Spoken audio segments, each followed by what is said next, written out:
Order. Sir Mark Hendrick to move the motion. I beg to move that this House has considered the matter of tackling the digital exploitation of women and girls. It is a pleasure to serve under your chairship, Mrs. Jardine. These issues of online abuse and digital exploitation are extremely prevalent in the modern day world. The targeting of women and girls in online spaces is growing into a market where legislation isn't keeping up with the speed of the digital world. So much so that the world's richest man considered it acceptable and a matter of free speech to have his personal AI platform undress women without their consent. In my view, this is shameful. There's a growing difference between in-person exploitation, including sex trafficking, grooming, domestic violence and coercive control, and digital abuse and exploitation of someone's image, where victims are often not known to perpetrators. They may, in most cases, not have any knowledge that they are even being exploited, and these crimes often happen in a highly organised manner. In Lancashire, the Police and Crime Commissioner conducted a survey around violence against women and girls, otherwise known as VAWG. This survey of 4,800 people asked about digital abuse. Half of the women surveyed, 51%, said they had experienced unwanted or inappropriate messages or images online. Only 12% of these women reported this to police or any official body. Only a third of survey respondents felt confident that the police would act if they reported an incident, and just 8% trusted the wider criminal justice system to deliver any kind of justice. Research by the domestic abuse organisation Refuge states that almost every survivor they supported was subjected to some form of technology-facilitated abuse. 95% of survivors of technology-facilitated abuse said it had an impact on their mental health. And there are many organisations in Preston that I work closely with who tackle VAWG. Many of those organisations, I'm pleased to say, are here today to observe the debate. The Foxton Centre, Lancashire Women, Hope Prevails Preston, Girls Who Walk Preston and Trust House Lancashire. We're also talking about stalking and abuse, and most of us would think about conventional stalking, where a perpetrator knows the individual, or often there is a real-life link between them. The digital world has transformed ways in which perpetrators utilise online tools to commit intimate partner abuse and coercive control. Yeah, I'm happy to. Madam Deputy Speaker, an incredibly difficult subject to address, and the Honourable Gentleman, Honourable Member for Preston, is doing incredibly well, and we thank him for doing so much. As a grandfather of 3 beautiful granddaughters, and seeing how the online world has made so many women and girls so vulnerable to despicable attacks, I certainly share the Honourable Member's concerns and believe that we must do more to ensure that safety is paramount. Does the Honourable Member not agree? Not only do we need to make it digitally impossible to carry out the exploitation, we must ensure that our young people are taught the dangers of image sharing, which can lend itself to image replication online, and that the Department of Education, in coordination with parents, has a very, very key role to play in this. Sir Mark Hendrick. I thank the Honourable Member for his intervention. Yes, I would totally agree. And in fact, I've just been discussing with some of our visitors from Lancashire the issue of what needs to happen in schools to make sure that young people are aware of this and the damage and distress that it can cause. And I would hope that the Minister who's in a place would obviously look at ways in which the government could facilitate legislation such that in future many of these crimes which are taking place digitally can be included on the statute books and considered as crimes and not things that the police can do nothing about as well. Just on that point, yeah, sure. Thank you, Chair. I thank my honourable friend for this important debate today. And as well as in the schools, as my honourable friend would agree with me that consent is vital, and teaching young people about consent, seeking consent, is absolutely imperative. And all of these other influencers and other politicians who say that that's too woke and unnecessary, that they're actually putting our children in danger. Will my honourable friend agree with me? Mark Hendrick. Yeah, I would totally agree with my honourable friend. I mean, you know, without getting too much into the politics of it, there's a very right-wing argument about free speech and what it means. And when I first came to Parliament in the early 2000s, the Prime Minister then used to talk about rights and responsibilities. We all believe in rights, but you need to balance that as well against responsibilities.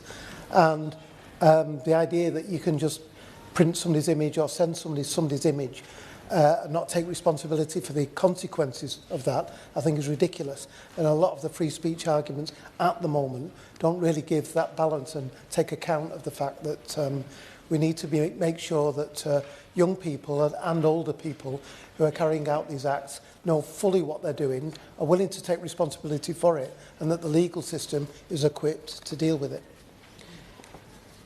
To continue, Ms Jardine, research by the domestic abuse organisation Refuge, as I said that almost every survivor that they supported was subjected to some form of technologically facilitated abuse. And when we talk about stalking and abuse, most of us, as I say, will just think about conventional stalking. But the digital world has transformed ways in which perpetrators use online tools to commit intimate partner abuse and, as I say, coercive control. And in relationships with coercive control as an element, technology is often used to stalk, track and watch a partner's location at all times. If this was in person and the perpetrator was physically following the individual, it would cross the threshold for criminal prosecution. However, doing the same thing through a device in the digital world has become normalised and is not considered criminal. This encourages perpetrators to use technology to facilitate abuse, as it is more convenient and often evades prosecution.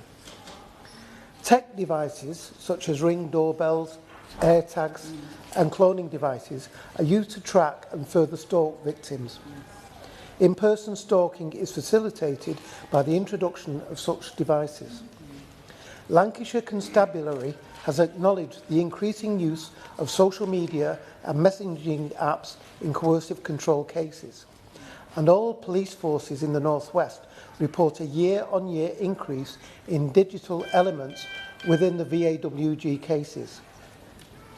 We are also seeing the rise of non-consensual intimate image sharing, often referred to as revenge porn. These images are often shared digitally onto websites. The person in the image does not have ownership of that image, meaning it is almost impossible for it to be taken down at the victim's request. Revenge Porn Helpline has recorded 22,275 reports in 2024, a 20.9% increase from the previous year, and 412,000 intimate images have been reported since 2015.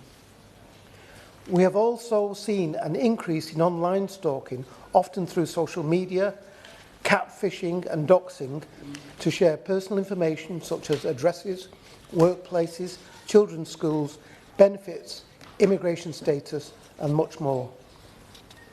The issue of digital abuse is even more severe, as I have said.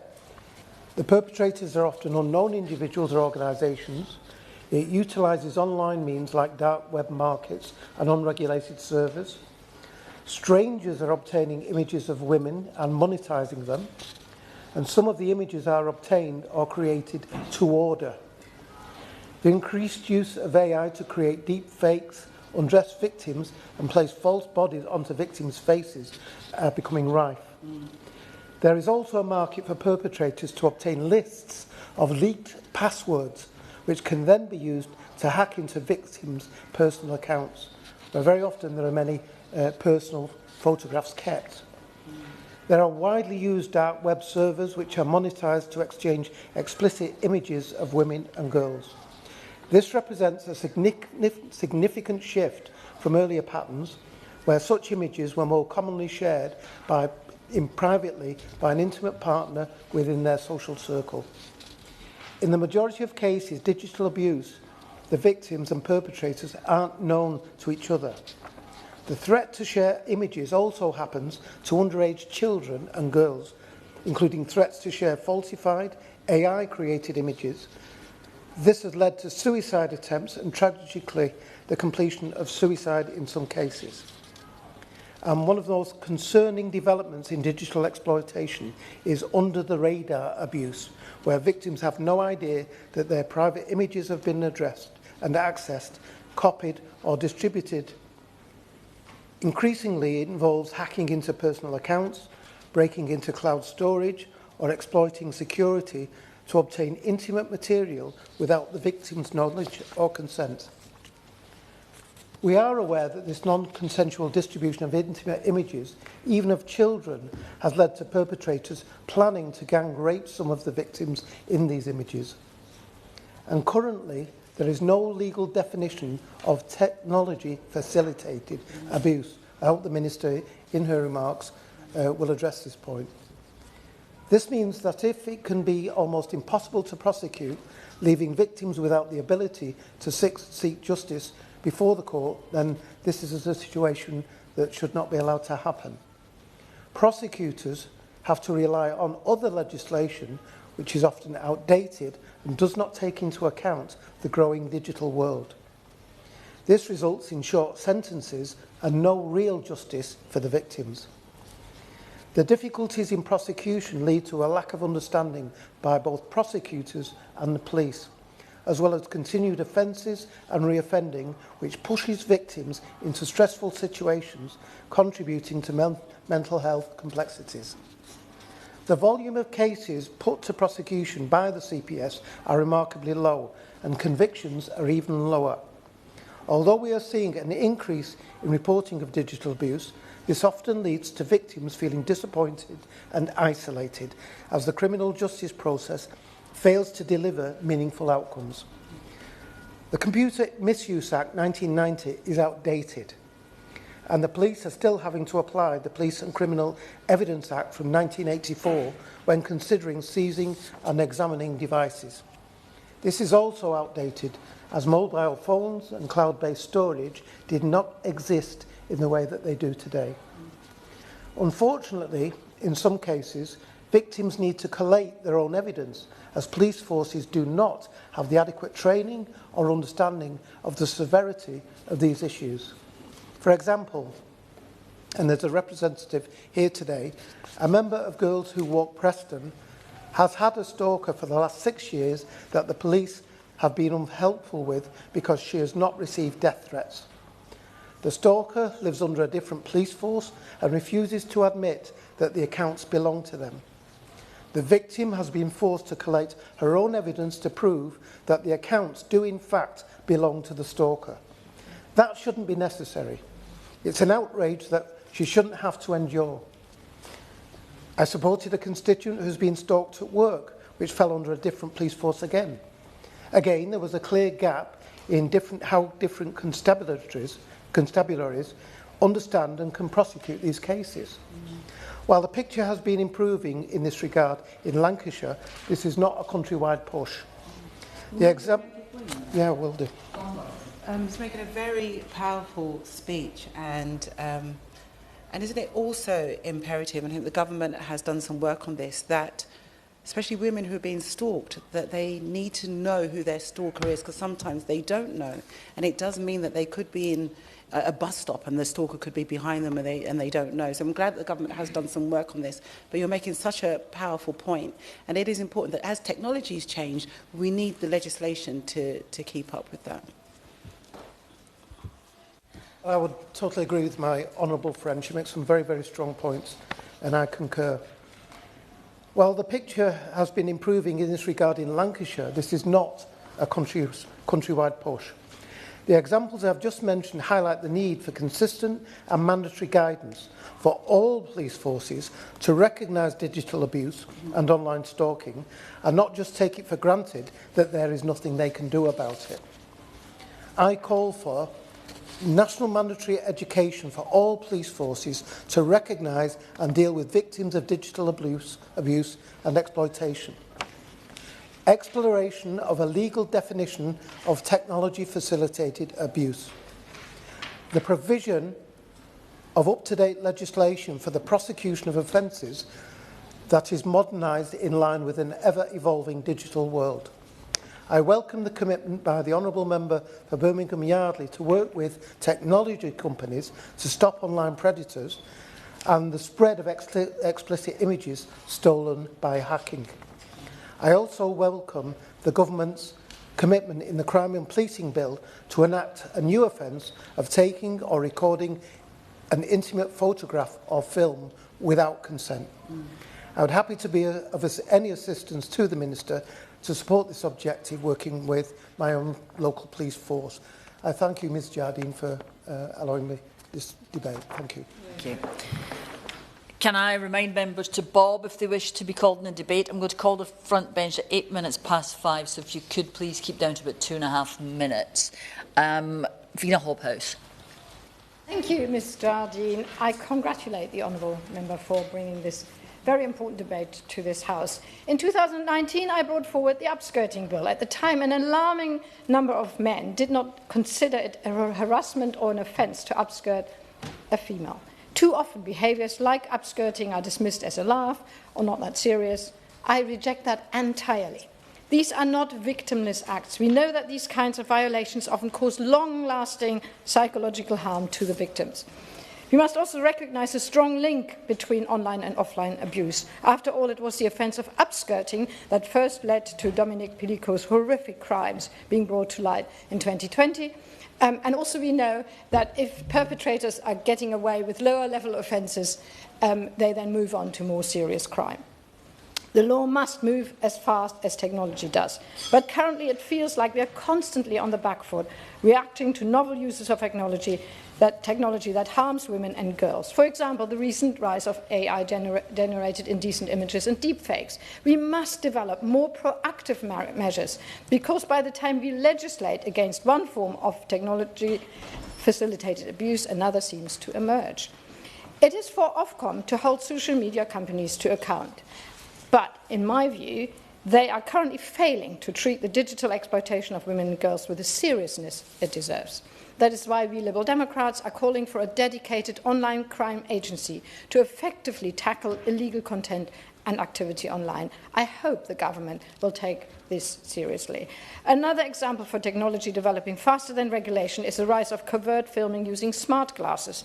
Across social media, footage of women being filmed without their consent is being uploaded online. Often this footage is taken outside nightclubs and gyms, as we heard in the previous debate. It's when women are out walking and even out running on beaches, violating the privacy of women without them even being aware that they're being filmed. The government must send a clear message to the tech sector. Women's safety is not optional. If they're serious about tackling the epidemic of violence against women and girls, we must create a safer online environment backed up by strong legislation and enforcement. Thank you. Richard Quigley. Thank you, Chair. Can I say that it's beyond a fantastic pleasure to serve under your chairship, and can I thank the Honourable Member for Preston for bringing forward such an important and extremely timely debate. As we've seen over the last few months and even weeks and years, exploitation of women and girls comes in many forms. The digital landscape does not automatically protect them from physical harm. We have seen very recently how easily predators can sexually exploit women and girls through deep fakes on social media, and how these actions are actively promoted by platforms.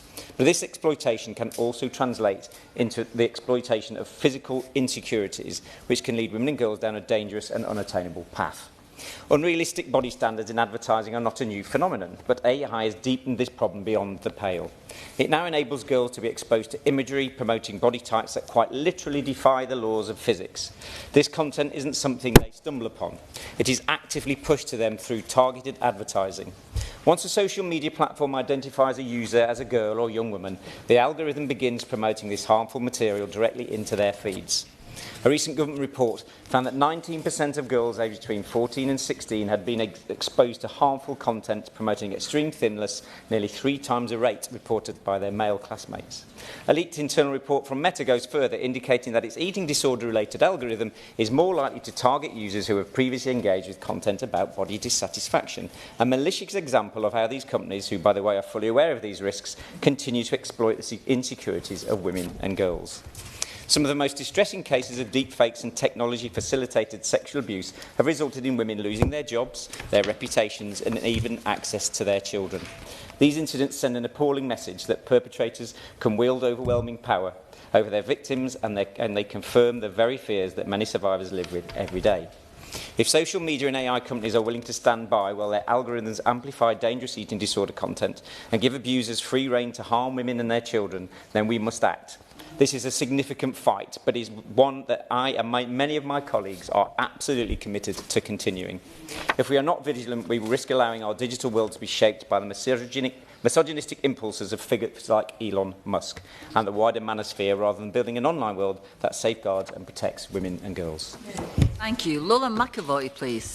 Thank you, Madam Chair. It's a pleasure to serve under your chairmanship. So the argument for urgent, robust regulation to protect girls online has been won, thanks in no small part to the grit and resilience of survivors who've spoken out, and the Minister herself, who is a formidable force in this area. I began campaigning on this issue in defence of 14-year-old girls. Being 14 is tough, your hormones are wild, your body is changing, and you take risks and are desperate to belong. It hasn't been that long, although longer than I care to state to the House, since I was 14, so I do remember it. Some people advocate for an imaginary time gone by filled with innocence and skipping ropes and cross-stitch, but that world wasn't real for most girls. Most 14-year-old girls will take risks, will keep secrets, will have a crush or 10, and say mean things they shouldn't have. That is part of growing up. What we have allowed to happen to our girls through the explosion of unsupervised stranger contact and self-published content is utterly appalling, and that is not normal, and we must take action now. I'll outline as quickly as possible why I think we must take action to ban any form of stranger contact for under 16s online, and why self-published content and functionalities that publish unregulated and unvetted content needs to be banned for under 16s to stop the exploitation as well. So, the first meeting I had when I was elected was with the head teachers of secondary schools in Darlington. It was an issue about online safety. I wanted to hear what the real issue was in Darlington, how severe it was, because so many parents had raised it with me. The results from the first forum, where 1,000 pupils came forward, were worse than I'd feared. 60% of girls had known someone who'd been bullied or blackmailed online. 53% of girls had been contacted by somebody lying about their age. 49% had been asked for pictures of personal information, compared to 28% of boys. And over 70% had been contacted by a stranger. One 14-year-old girl told me that they'd been added to groups and of strangers, and extreme content was then shared, and that was on an app where you're not supposed to have contact from strangers. The platforms say that adults should no longer be able to contact under 16s, but it's obvious it's still happening. It's easy to pass through, and in the recent analysis of the ban in Australia, it was seen that children had drawn on moustaches and coloured in fake beards in order to pass the facial recognition age verification. So I would urge the Minister to look into that and offer her support for a more rigorous ban. I think obviously strangers shouldn't be able to contact under 16-year-old girls. The secondary point about enforcement is quite clear, but there is a self-published point that hasn't been made yet to the House around online safety. And where we're seeing self-published content, we're seeing an organised criminal network of people grooming children through links and through more enticing content that might lead them into a darker space that is even less regulated. So I would also urge the Minister to support that. Finally, we need to address the deep imbalance of who pays the price for online extortion of images from girls. Girls who make a single mistake are made to suffer a permanent price. That is obviously wrong. Their image could be circulated at any time. The threat of that is unbearable, can be used anywhere and can be shared with any number of people throughout their life. I think that's brutal enough, but one girl in the forum said to me, "It's so wrong, the girl's always blamed, she's totally responsible." And please can the Minister outline how we can do more to support girls who are victims and survivors of this? Thank you. Joe Morris. Thank you, Madam Chair, and I'd like to thank my colleague for securing this debate. It couldn't be timelier, as today represents a significant day for the constituency and community that I represent. 3 years ago, Holly Newton lost her life at the hands of her ex-boyfriend in Hexham. She was a much-loved daughter, granddaughter and sister, a loving friend and a talented dancer. She was just 15 years old. Her ex-boyfriend had become increasingly obsessed, coercive and controlling in the lead-up to her murder, attempting to isolate her from friends and relentlessly bombarding her. 3 years ago, he used Snapchat to track her movements before fatally stabbing her. The exploitation of technology was used as one of a range of tools to abuse and ultimately to end Holly's life. Now, devastatingly for her family, this abhorrent act of violence against Holly and the abuse that preceded it is not recognised as domestic violence, as Holly was under the age of 16. Michaela, Holly's mother, experienced a horrifyingly similar lack of support or acknowledgement of her own experience of domestic abuse as a teenager. Without the recognition for domestic abuse victims under the age of 16, the system will continue to fail children across the country. Now, I support the family in the campaign for Holly's Law, which would change the age of recognition and the development of relationship education for all young people. It's a critical flaw that we're not legalising recognising victims when we know they exist, and we know that perpetrators increasingly, as we've just heard, in the realm of digital exploitation and abuse are under the age of 18 and 16 themselves. And I'd like to thank the Minister for the time that she took to meet with us last week, where we discussed the next steps for the campaign and addressed potential routes of reform. Technology is being weaponised against women and girls at a speed far outpacing our systems to safeguard and to support victims, to prosecute perpetrators and to intervene in cases before warning signs escalate into fatalities. I also want to briefly touch on another case that my office and I have been working on alongside another constituent. For well over a year now, she's working with her, who's not only suffered the most appalling digital violation, but has been a victim of those systematic flaws when it comes to this form of abuse. She discovered that her partner had spent several years taking non-consensual, intimate photographic images of her and posted them to websites and forums online. He was arrested, but while in custody, he refused to share the PIN number to access his device. The investigating force therefore did not have the technology required to effectively review the device, key to the perpetrator's activity. They had no way to prove where the non-consensual images came from or their existence with any electronic footprint on the suspect's devices. With only circumstantial evidence based on who had access to the images and the suspect denying accusations against him, the police could not meet the evidential threshold required for the CPS to charge. Now, being released, he was free to go straight back into the community, holding that very device that could be used further to perpetrate abuse, which he did, turning to AI nudification apps to continue to produce non-consensual imagery of the victim and cover his digital tracks in the process. As it stands, investigation resources, appropriate technologies and the boundaries of the evidential threshold have all conspired against this innocent woman whose life has been devastated by digital and domestic abuse. And I'd urge the Minister to look proactively at a cross-departmental approach to ensure that our commitment to tackling digital exploitation is effective and addresses these systematic gaps. I'm sorry, we'll have to move to 2 minutes to get everyone in. Michelle Welsh, please. Thank you, Chair, under your chairmanship, and to my honourable friend, the Member of Preston, for securing this important debate. With increased access to the internet, exploitation of vulnerable children, predominantly young girls, has become easier for predators. Over the last few years, we've seen the rise of deepfakes on social media.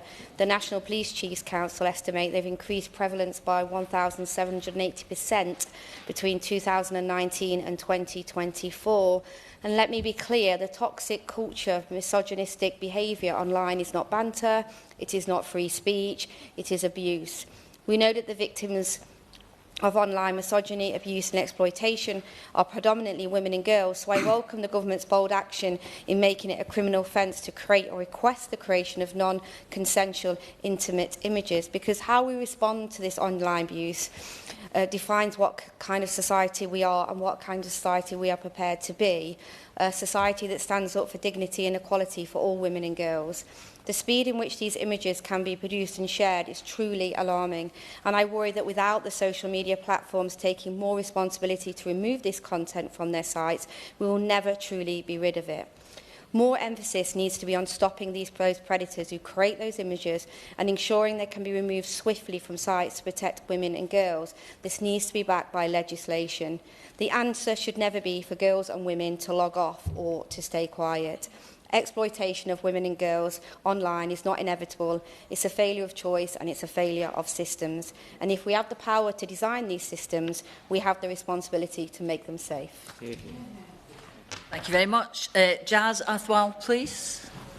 Thank you very much, Chair. And can I thank my honourable friend, the member for Preston, for securing this hugely important debate. At the start of the year, many of us were horrified by the case and the speed, ease and the speed with which thousands of women and children had their bodily autonomy violated simply for existing online. But we should not kid ourselves that this was a one-off or an isolated scandal. Digital abuse of women and girls is not an anomaly, it is systemic. Only a few weeks ago, it was reported that Meta's smart glasses are being used to secretly film women without their consent. This is not accidental misuse, it is foreseeable harm. Before these technologies are embedded into the fabric of everyday life, we have a duty to regulate and legislate so that women and girls do not become the tragic cost of tech revolution that prizes innovation over safety. We must be proactive, not reactive, because the ways in which women and girls are degraded and denied bodily autonomy online are constantly evolving. We must enforce safety by design, and it must mean more than administrative box ticking. Tech firms must be able to demonstrate that they have seriously considered the harms their products may cause, and they have meaningfully mitigated those risks. There's so much more I could say on this, and in particular in the case of Grok and Meta smart glasses, even a moment's serious reflection would have made it glaringly obvious that these technologies could be exploited. That failure has already cost thousands of women and girls their sense of safety and dignity online. We must take a firm and sustained approach, fully empower Ofcom so that this moment of technological progress does not become a major step backwards for women's safety. Alistair Strathern. Ms Jardine, the recent horrific stories around Grok and other AI-enabled abuse, I think, have highlighted a trend that far too many women have been very familiar with. The online world, for all its benefits, has also brought new opportunities for them to experience exactly the same degrading abuse they're all too familiar with in day-to-day life. I think there are three really important lessons from the Grok case for us all to take. One, given the platform's consistent inability to act on its own before pushed, the fact that we will continue to need to be proactive in taking on tech firms. Two, the fact that ultimately we were able to deliver such fantastic action so quickly is a lesson that when tools are enabled to be delivered robustly and with confidence, change is possible. And thanks to the brave testimony of many women, many of whom who did so knowing that in speaking up they would be making themselves targets for the abuse, we were able to drive robust action from Ofcom, and we got X to back down. But thirdly, if we're going to continue to keep pace with the growing pace of the change at which these risk vectors can develop, we're going to need to find quicker ways to legislate. The Online Safety Act, for all of the strengths it brought forward, took far too long. And we're going to have to get comfortable with more principles-based legislation or secondary legislation options to ensure that we're finally going to be able to do far better to keep women and children safe online. Across government, though, we also need to make sure that our own services can't be used to continue to allow people to perpetuate abuse. I've been working with one woman who, having escaped domestic abuse and relocated to my constituency, now finds herself unable to eject a simple planning applications because doing so, the local authority would require her to be comfortable publishing her full name and address online. This important democratic right cannot be denied to women fleeing domestic abuse of all people. And I'd welcome a chance to talk further with the Minister after this debate about what wider work we can do across government to put this right and ensure none of our services, online or offline, are enabling women to be anything other than safe in their homes and thriving in their lives. Amanda Martin. Thank you, Madam Miss Jardine. It's a pleasure to serve under your chairmanship. I want to thank my honourable friend from Preston for bringing this important debate. And I speak today as the MP for Portsmouth North, but also as a former teacher and a mum of 3 young men and a victim of this crime. In Portsmouth, our residents live much of their lives online, for work, for study, for information, for socialising. But the reality is, for many users, it's concerning. In 2023-24, 34% of cyber crimes reported in Portsmouth were online bullying or harassment. 30% were malicious messaging, 10% stalking, and 8% sexual offences. And disgustingly, this included 60 cases involving incidents of images of children. Most of these victims, Chair, were women under 45 and perpetrators were known to them. Yet only 13% reported these crimes, leaving too many to suffer in silence or to be told their complaint didn't meet the threshold. The digital revolution has brought opportunity, but it has also brought new and relentless forms of abuse. UN Women warn AI deepfakes, grooming and image-based abuse are escalating. The recent use of AI to generate non-consensual sexual images, as my honourable friend noted in opening this debate, show how quickly technology can be weaponised and how tech giants are complicit in it. Let me be clear, this is not about blaming girls and young women or boys and young men. It is about responsibility, consent and respect. It must be clear that technology does not remove consent and anonymity does not remove accountability. Women and girls should never have to navigate fear, shame or harassment just to live their lives. I welcome the strengthening of laws and the introduction of a long-awaited VOG strategy. I'm proud to be part of a government who presented and will deliver it. But we all know as technology moves quickly, laws alone are not enough. We need stronger enforcement, safeguarding at source and education for young people and their parents about respect and consent online as well as offline. There must be joined-up government working where we take young people, their parents, our whole communities with us, so that we can change the landscape and the culture to ensure women and girls in Portsmouth and across the country are safe online and victims feel confident to come forward. Thank you very much. We managed to get everybody in. Liberal Democrat spokesperson, Marie Goldman. Chair. And again, it is a pleasure to serve under your chairship. And I thank the honourable member for Preston for securing this very important debate. All of us here today recognise that rapid technological changes are creating new risks and new contexts for the exploitation of women and girls. The speed, anonymity and ease of communication provided by social media, combined with increasingly sophisticated AI tools, has led to new forms of sexual abuse emerging at alarming rates. In 2025, the Internet Watch Foundation discovered 3,440 AI videos of child sexual abuse. That's a vast increase on the previous year when only 13 such videos were found.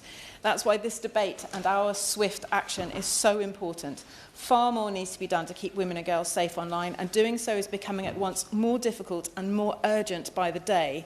And if we don't act swiftly, we mustn't be surprised when new technologies exploit our lack of urgency. I will, yes. Does the honourable member have any consideration or any views on the fact that technology has always outstripped legislation and that actually this is about accountability and enforcement of regulation as well? Yeah, absolutely, and that's always been the case, but equally we need to learn from the fact that it's always been the case and not be surprised when, these things happen and we wring our hands and say, oh, well, look, there's harm being done.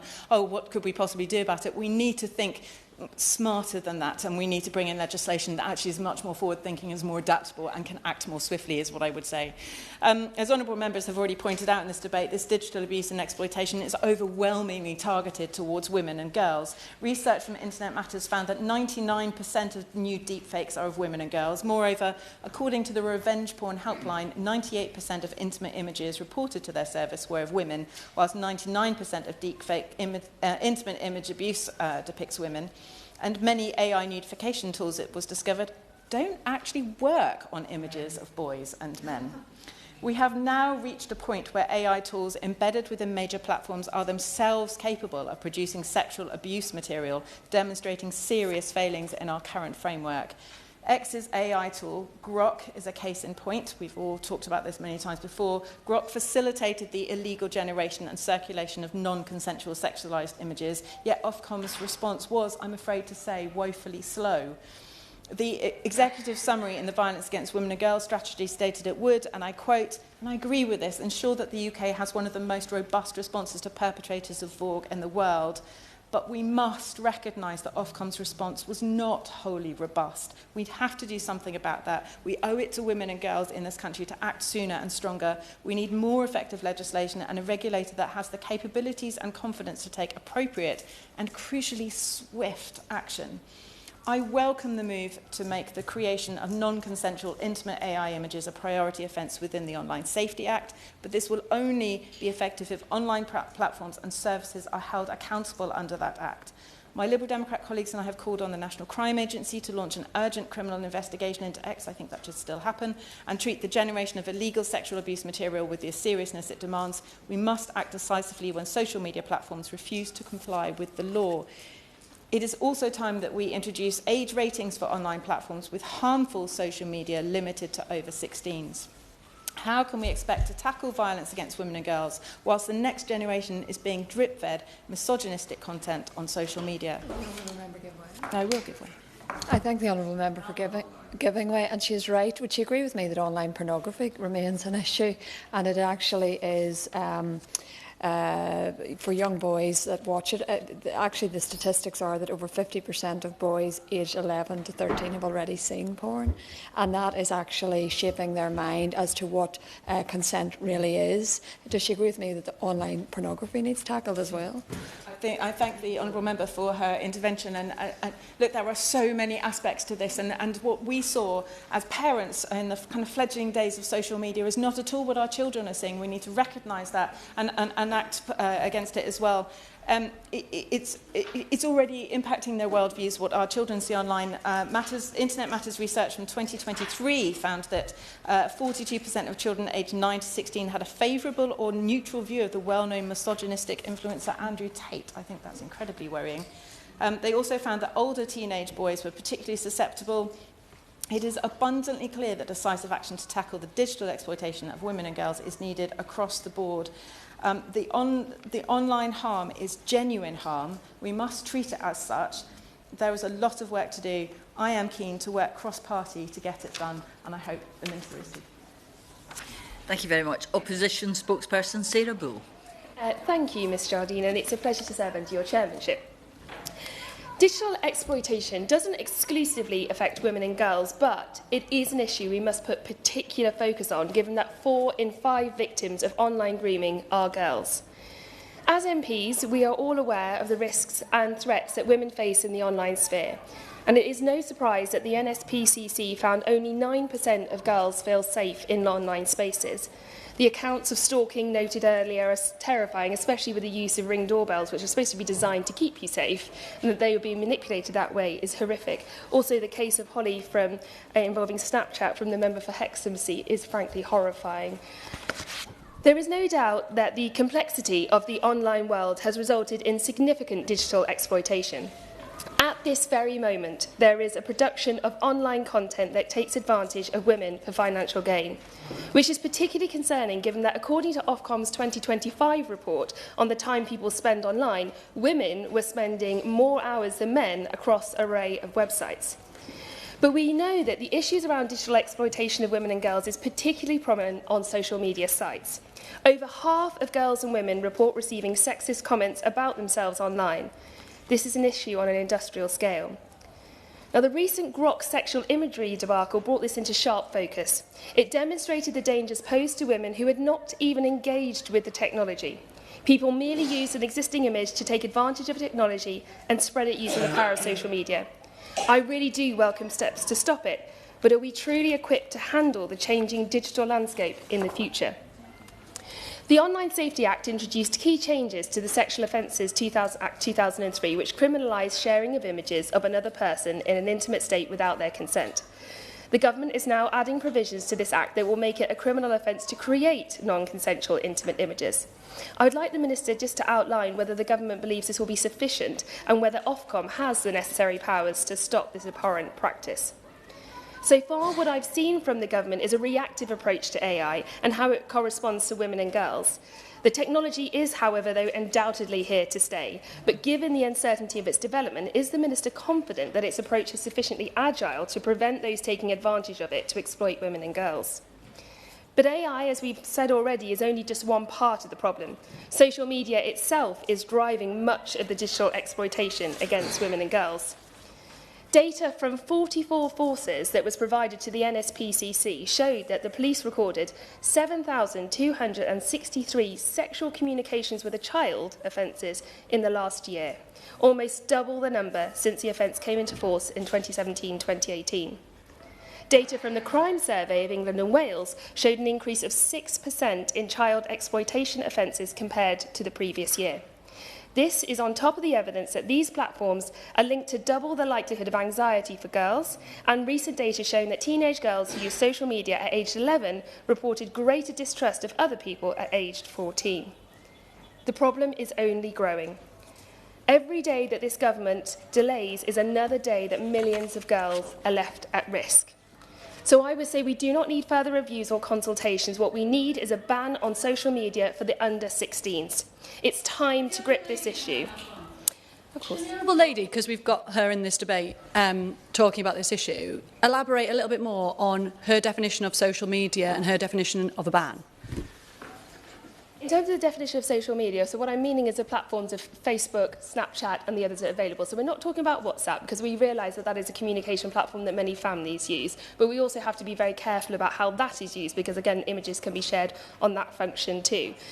And in terms of the ban in itself, it's about making sure that these children can't get access onto these platforms. It has been raised on different levels. I think some of the content that children can see, especially the way the algorithms are used, is one of the problems. I do take that the companies also need to take responsibility for what is being accessed and how it is being accessed, because this is a bigger scale than any parent could ever imagine. The point was raised, what we grew up on and knowing what social media was when you used to post a little note on a wall for your friends for their birthday or upload photos from a night out is definitely not what children are currently seeing. Yeah.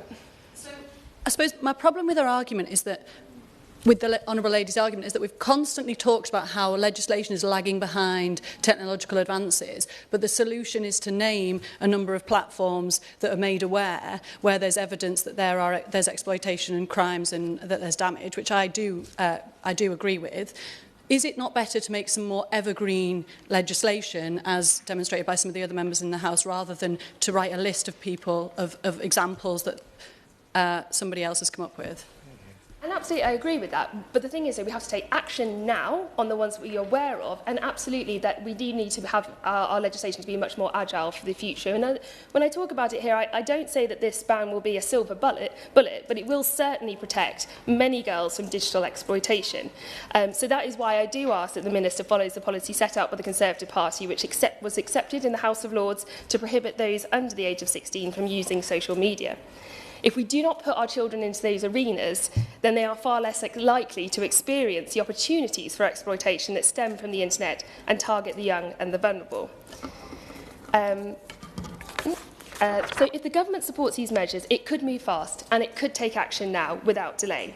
So let me be clear, and to finalise, the challenges posed by digital exploitation will not vanish by prohibiting the use of social media, but it does offer a bulwark against the dangers it poses, particularly amongst young people.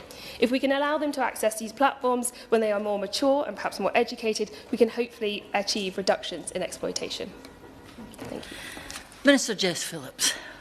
Very much. It is a pleasure, a real pleasure, as others have said, to serve under your chairship. And I am very grateful to my honourable friend for securing this debate and all the members who have spoken.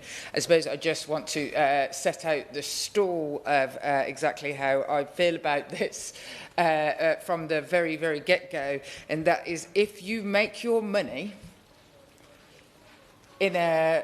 because of women being harmed, if that is part of your business model, is to make money by people like me, like other honourable members have said, having images of me shared, faked and terrible sexualised images, then well, I mean, there aren't really the words that I'm allowed to say about what I think about that, but that is totally and utterly unacceptable. And I just want to make that completely and utterly clear. Discussions like today are essential, especially as we know that the rapid development of technology, as everybody has said, it's quicker than legislation. And to the Shadow Minister's point about why don't we do it now, I mean, I have to say I remember the online safety bill going through, and I think it's the triumph of hope over experience that might suggest that anything, that as if I could say, oh, ban it now, and by tomorrow it would be banned. If only I wielded such a great ban hammer, I'd be banning stuff all over the shop. No one would be listening to their phone out loud on a train anymore. But if I had such a ban hammer. The pace of change is not one that legislation easily comes up with. And to other honourable members who have spoken, we need to find backstops and ways that our legislation can become more agile to change without it having to go through some of the, I have to say, 10 years of my life I gave to the Online Safety Act. Just very briefly, is it not enforcement that is really lacking? And should legislation make enforcement the prime tool? The Honourable Lady makes an incredibly important point, and she's absolutely right that we need to make sure that these things are enforced. And to members who spoke about pornography, there are reasons to be cheerful with the enforcement of Ofcom. So I could dance a jig that currently Pornhub has reported a 77% reduction in traffic to Pornhub since the ban on, well, basically the age verification that has stopped young people being able to so easily access that. So, look, we are in the foothills of what that legislation can do. I have also seen from Ofcom where pornographic companies weren't undertaking that age verification, that £1 million fines and changes to that company's role in the UK before, so it did meet our laws, have happened.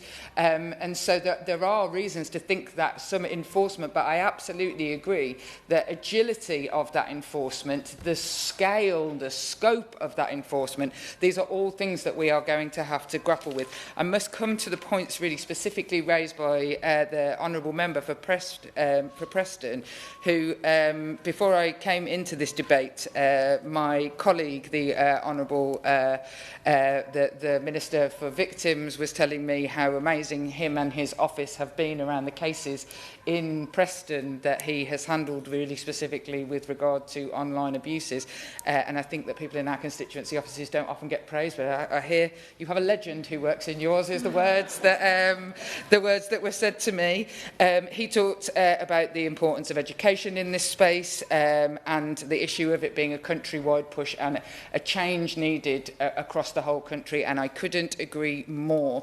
The government have invested, and it will be an absolutely fundamental part of the Violence Against Women and Girls strategy, in a national policing centre for violence against women and girls and public protection that is to do exactly what he talks about, is to make standards, good standards, in Cheshire, for example, not far from the stalking practices and are amazing, I'd say world-leading. That should be the same for the people in the West Midlands. That should be the same everywhere.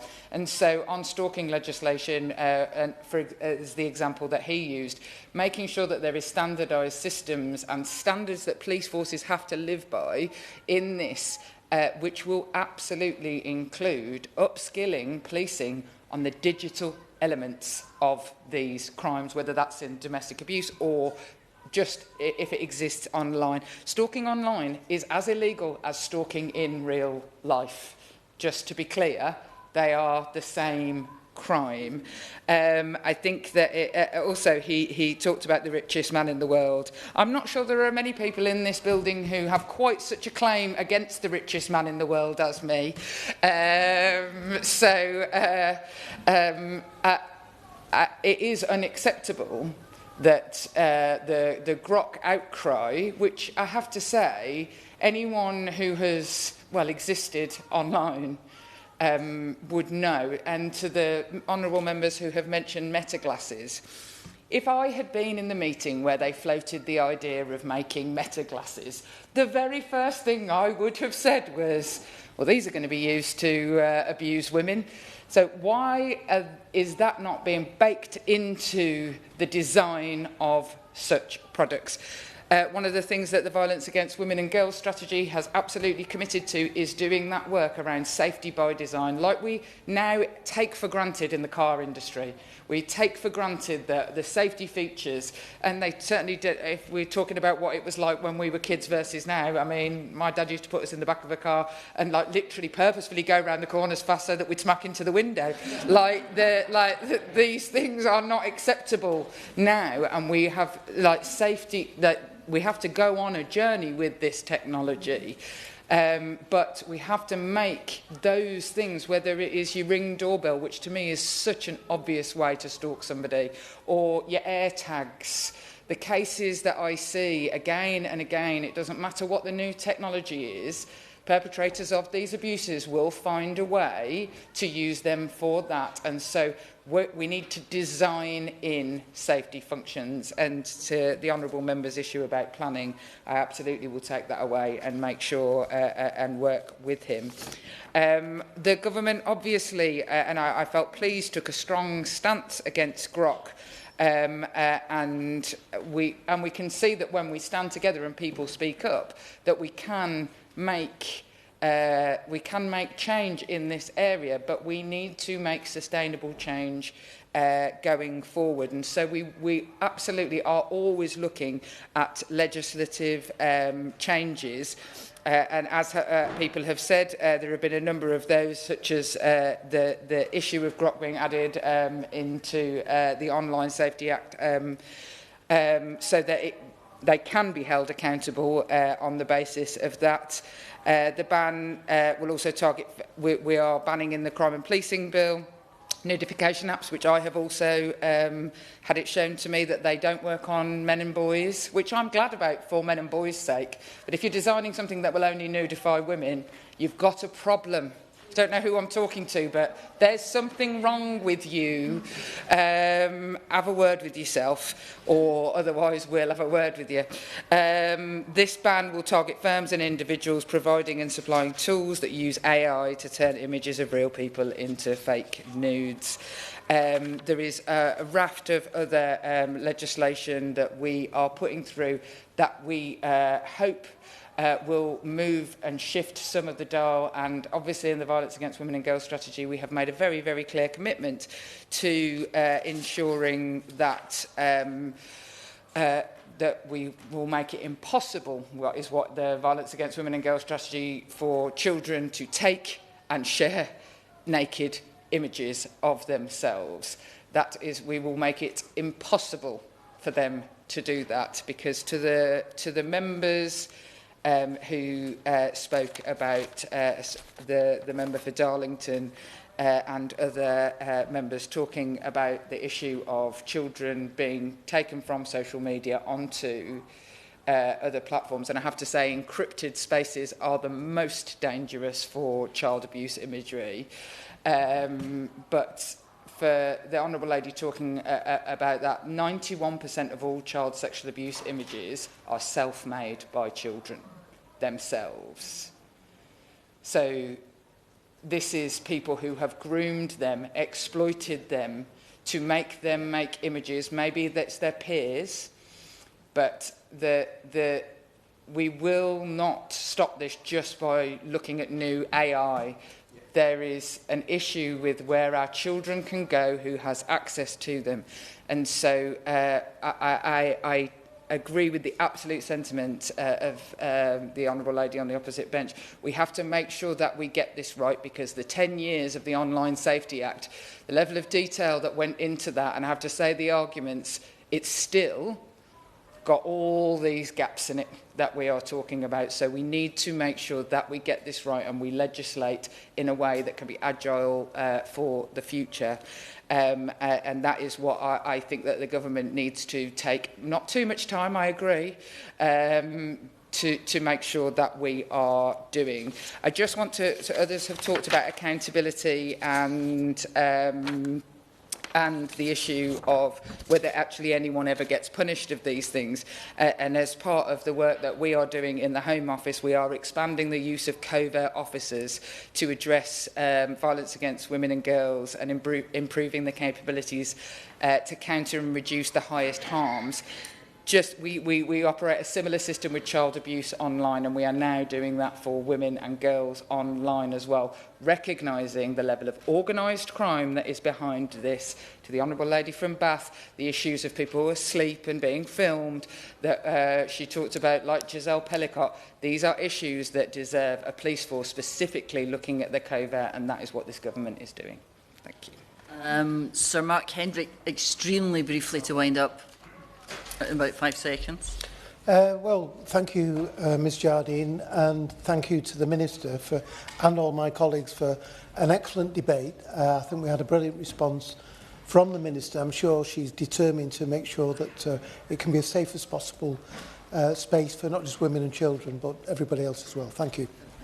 The question is that this House has considered the matter of tackling the digital exploitation of women and girls. As many as that opinion say aye. Aye. Contrary, no. I think the ayes have it. Order. The sitting stands adjourned. Perfect.